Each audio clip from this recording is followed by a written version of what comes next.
Shalom. First and foremost, I want to give all glory, honor, and praises due to Yahweh, Bahashem, Yahweh Shai, Waharakah HaKodash. Double honors to our apostles, elders, and bishops of Great Millstone who rule well over the flock of Israel. Shalom and salutation to you, Akim, out here pushing the words of truth and sincerity. Shalom to all the Lord's elect Akim, Agwathim, scattered Israelites and Israelite foreigners. Abaratazah, this video is edifying and Rapa'amath. And this is my response to the brother, elder brother Ahmawan Gabar of GMS North New York City. And, he was going into his lesson that he did when we spoke about what we spoke about earlier. My dream that I mentioned to him, we spoke about doing a lesson on it. And as I was watching his, I think, it set me off to how I'm going to, make mine and put this lesson out there, what I wanted to say.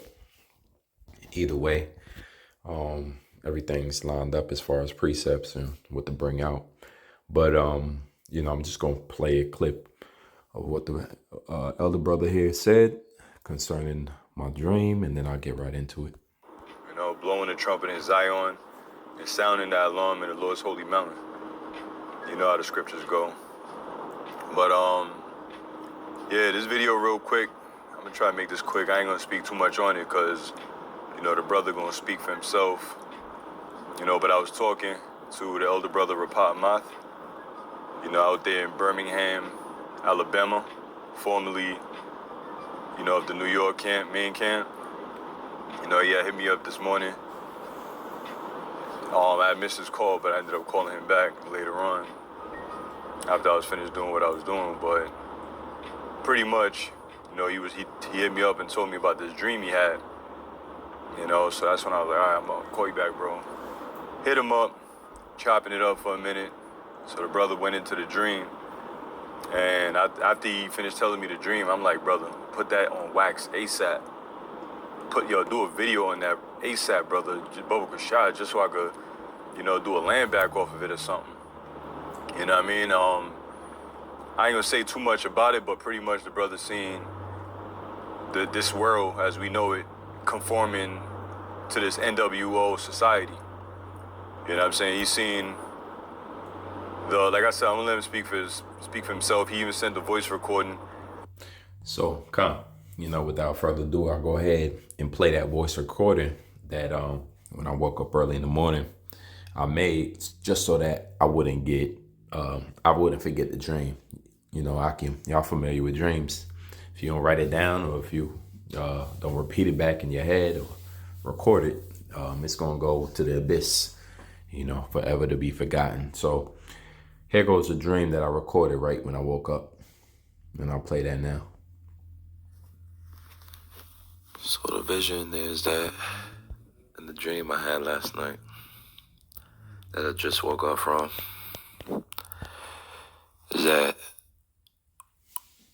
all the nations had came together like the UN and pushed for Americans to give up guns, and that every push they gave for Americans to give up their rights or their guns, there was always pushback against that, and they couldn't get it done. So they brought in a second plan. And the second plan was to destabilize America from within. And the first thing that they did on the agenda was that they started pushing back from the border. They started at the border, and it became to increase the distance between the two countries. So for instance, like, it put like a hedge or a demilitarization zone, and just really just became to push the border back from what that looks like is where the border is now, where maybe a wall is or a line is now.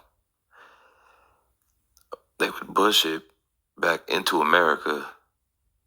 From that line, it would go back into America about 2 miles, then it would go about 5 miles. So now, where you used to go up right to the line, You couldn't go anymore for about 10, 15, 25. So they keep pushing back this border, calling it a demilitarization zone. But all it did was, like if you're trying to trap rats, whatever, you just keep cutting off its corners, cutting off its area where it can run around till it can't go nowhere. So basically, they shortened up or squeezed up the size of America by pushing back our borders into America. And then the next phase is that,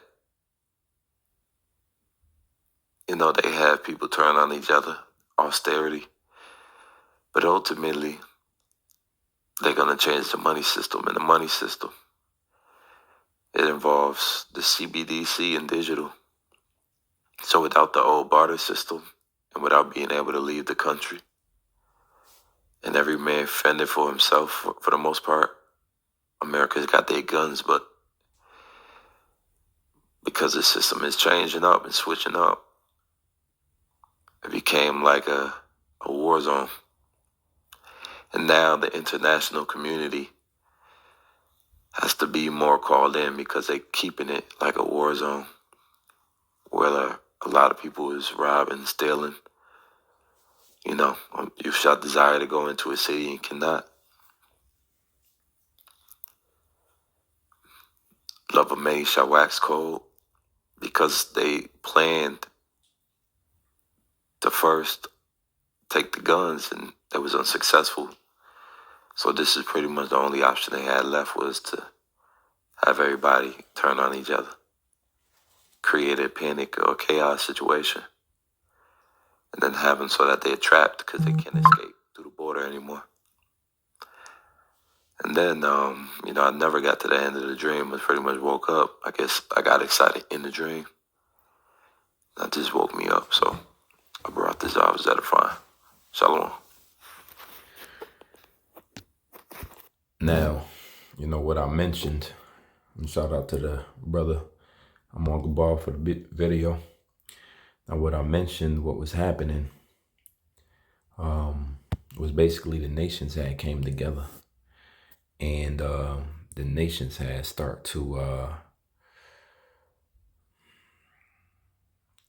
have a conversation with American leaders. Basically, President Trump was over there with NATO and EU, and they were talking about how they're going to bring in, he was talking to his heads, the world government heads, because this new world order needed to be pushed, and there was a timeline for it. And the agenda that was next up on the elite's timeline was Americans and their guns.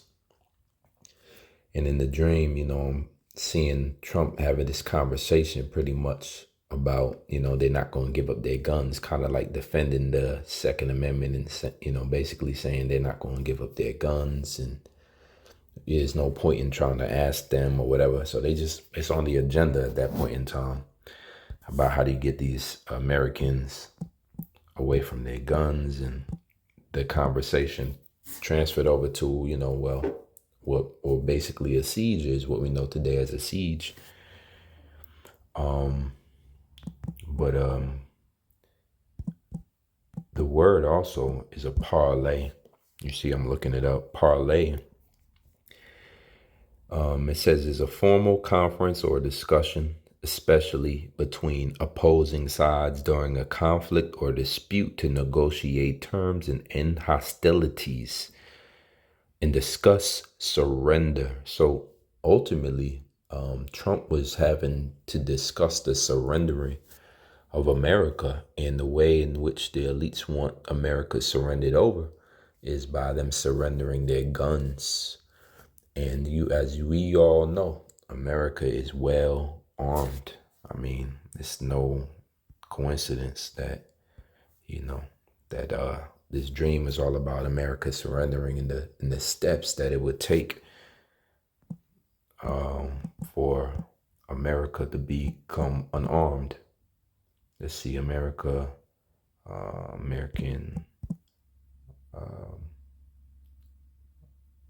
gun statistics. I don't know what I want to look up here. But this is all relevant to what we do because it's all end times eschatology. And in order for Esau, he has to have that discussion, that parlay, that conversation about how America is going to surrender, how this current government is going to surrender fully and usher in this new world order government. Just quickly, American gun statistics based on 2023 data from the Center of Disease Control and Prevention, CDC, and other sources. There are 46,728 total gun-related deaths. No, that's not what I wanted. Here we go, gun ownership. It says in 2023, approximately 40% of U.S. households reported owning a gun, and 32% of adults said they personally own a firearm. The U.S. has the highest rate of civilian gun ownership. So there you go. So the reason why it came up on the agenda in my dream was because the U.S. has the highest rate of civilian gun ownership. Heavily armed to the T. And as a matter of fact, when you go down south to these red states, these Georgia, Alabama, these Mason-Dixon line, Southern Bible Belt states, it's like 75% to 80 to 90% of the people own guns. It says U.S. has the world's highest rate of civilian gun ownership with an estimated 120.5 firearms for every 100 people. You understand? Gun ownership is more prevalent among men, white Americans, people in rural areas, and Republicans. So to give up them guns, so what they started to do in the dream was demilitarize the zone. Now, demilitarization zone is defined as a specific area, often a buffer between hostile nations where military forces, weapons, and fortifications are prohibited. So I'm pushing back the DMZ zone. And here's a concept of that over there in North Korea. In Southern Korea, they have a demilitarization zone, and it look kind of like this. You see how the border is thicker. It's not just one line. The whole zone is like 100 miles one way, 100 miles another way. There's no guns, no anything, no people. It's just destitute. Well, that's what they did in my dream. They just demilitarized the border for about 100 miles. All right. And, yep, the DMZ zone, no weapons, you see it, no fortifications, no only military. So they did that, and it kind of like created a trap. Like it was like, now it's seized, America is seized, because they ain't had no real control over the DMZ zone. It's like a NATO or UN, this was all the parlay. They was talking about how to get Americans out of their guns. So what they ended up doing is creating basically a widespread panic, and the chaos ensued, man. Obviously the dollar, just putting it all together with the dream. With it wasn't, the dream didn't emphasize nothing about no dollar. It was mainly about all hell breaking loose once this DMZ zones began. But what do I want to say?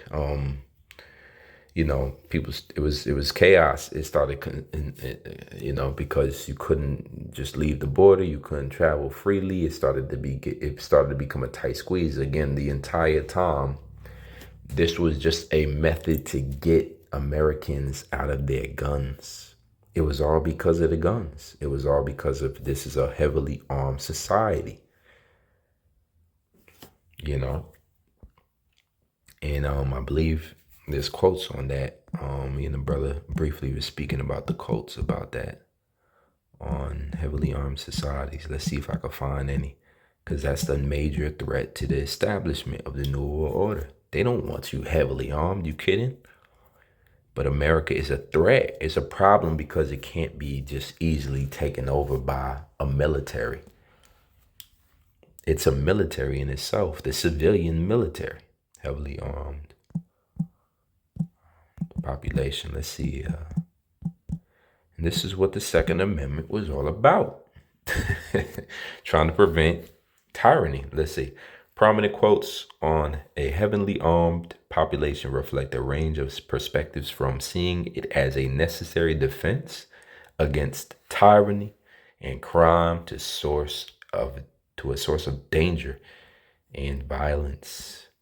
They all spoke about it. Look at all the people that spoke about it. The presidents, for crying out loud. Your presidents, they all said something concerning, right to bear armed. Oh, here goes the quote that me and the brother found. An armed society is a polite society. Manners are good when one may have to back up his acts with his life. Oh, George Washington's quote, a free people ought to be armed. You see?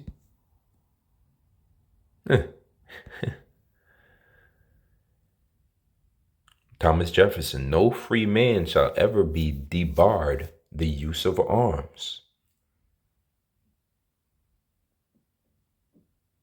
The right to buy weapons is the right to be free, unknown author.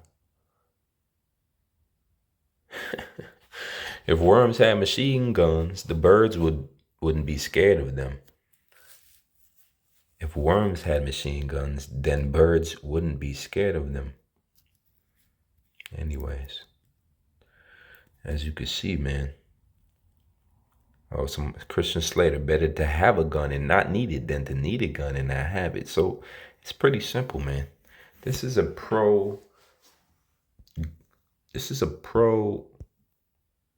I already said the word, so I can't go back now. It's a pro-gun country, man. And it all stemmed from these, NATO or EU or UN meeting with Trump, parlaying with Trump, discussing the means of a surrender, because this place is already conquered, man. It's already conquered. But without further ado, man, let's get into some of these precepts that I had lined up. Start with Psalms 119 and 130. It says, the entrance of thy words giveth light. That's the scriptures. It gives us light, understanding. It says, it giveth understanding unto the simple. So whereas, I would have this dream if I wasn't in this truth and I didn't have any light of far as future events go. That dream would have just been cool and I would have woke up and did the rest of my thing. But now I can see the importance of sharing dreams like this with the Akim, man, because it was very prophetic, how do you how that the move is to get Americans out of their guns. You could see how that's a big threat to the New World Order, pretty much, man. But they had their methods and they implemented them right away. Like it was, okay, so you're not going to tell them, if you're not going to do it, Trump will do it. It was just like simple as that. But this is what, being able to discern with this understanding and see that, okay, this was worth sharing, as opposed to every single dream I have, it's not worth sharing at all.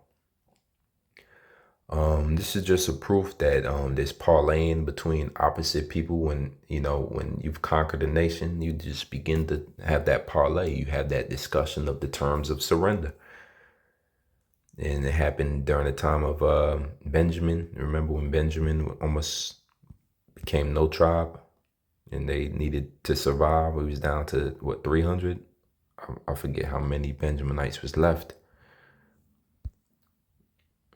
But as you can see in verse 13, it says, and the whole congregation sent some to speak to the children of Benjamin that were in the rock of Ramon, and to call peaceably unto them. So this is what they were doing in the beginning of my dream. Basically, they was having a peaceful meeting about the surrender of American guns, and how they just bring in different forms of calamity and austerity. And when there's going to be a lack of bread, them guns are going to be used against citizens, man. And all these people who so-called, utilizing their Second Amendment right, they're going to be headhunting for food and to stay alive and survival. And so, I mean, these movies like The Purge and these movies like Civil War and these movies, it's going to be on and popping in America, man, because of the amount of guns. Just how heavily armed the society, civilian society. Think about Ukraine. They run down on civilians or this, that, and the third. They don't got to worry about civilians getting into the action at all. But in a state like America, where these military troops come over here, it's not just the military they got to worry about. They got to worry about the random armed Edomite males. Real talk. Who going to just run down on you? Civilians. Heavily armed civilian, most heavily armed civilian population in the world is in America. Let me go ahead and bring this out, because this is a more evidence of, what happens when, you have discussions to try to stop bloodshed. And that's what was happening. It's like the dream started off with the conversation, the parlay between Trump and the rest of the Western powers about how they're going to demilitarize America, de-weaponize American citizens. And it goes to show, even throughout the scriptures, you have, because the blood was about to be shed. Basically, the other option is to just go in there and, turn it upside down or nuke it or whatever. It's being held hostage at this point in time. The siege is about to begin in the point in time in the dream. The siege is about to begin. 2 Samuel 2:20. I'm gonna read this in the NLT. Bear with me. This is the revolt of Sheba. All right, and Sheba's revolt is another word for it. Let's see if I could really quickly. It's not gonna know. See, you're doing wrong. You're doing wrong. You're doing wrong. You're doing wrong, boy. All right, let's lead revolt of Sheba. Let's see if I could just get real quick. You know what? Let's keep going, brothers. Let's keep going. Revolt of Sheba. Just check this out. 16 and NLT. But a wise woman in the town called out to Joab, "Listen to me, Joab. Come over here so I can talk to you." As he approached, the woman asked, "Are you Joab?" "I am," he replied. So she said, "Listen carefully to your servant." "I'm listening," he said. Then she continued, "There used to be a saying, if you want to settle an argument, ask advice at the town of Abel. I am one who is peaceful, loving, and faithful in Israel." So it's interesting how she's, she used a colloquialism, a little phrase to get Joab to listen, like, let's settle this, like, ask at the town of Abel. You could tell she's saying like Abel was a peaceful man. Abel didn't want bloodshed. It was Cain that was all bloody. Abel was peaceful, kind. So she's saying basically like you got to sit down and talk about it. If you want to settle an argument, you got to talk to the peaceful people of the town. So it says, "I am one who is peace loving and faithful in Israel, but you are destroying an important town in Israel. Why do you want to devour what belongs to the Lord?" Because Joab was there to get Sheba, and that's it. You see in the verse above, it says his forces arrived. Verse 15, when Joab's forces arrived, they attacked Abel Beth Maacah. They built a siege ramp against the town's fortifications and began battering down the walls. So they was about to reap havoc on this town. And the woman came out and dealt rightfully. She parlayed with him. And Joab replied, "Believe me, I don't want to destroy or devour or destroy your town. That's not my purpose. All I want is a man named Sheba, son of Bichri, from the hill country of Ephraim, who has revolted against King David. If you hand over this one man to me, I will leave the town in peace." "All right," the woman replied, "we will throw his head over the wall to you." Then the woman went to all the people with her wise advice, and they cut off Sheba's head and threw it out to Joab. So he blew the ram's horn and called his troops back from the attack, And they all returned to their homes, and Joab returned to the king at Jerusalem. Simple and plain. That's using wisdom. She got this man up out of there. The whole town got to die because of you. Showing you, even the ancient women had a lot of wisdom, man. But here it is. She used the parlay to save lives. And that's all that was doing in the beginning of my dream. I brought that out because the dream didn't start off with no chaos, man. It was just Trump sitting down, and I seen somebody left a comment on the brother's video that somebody was sitting down over in Trump just had a whole sit down over there in Europe. They invited Trump, yo. That's a spirit, man. That was a hell of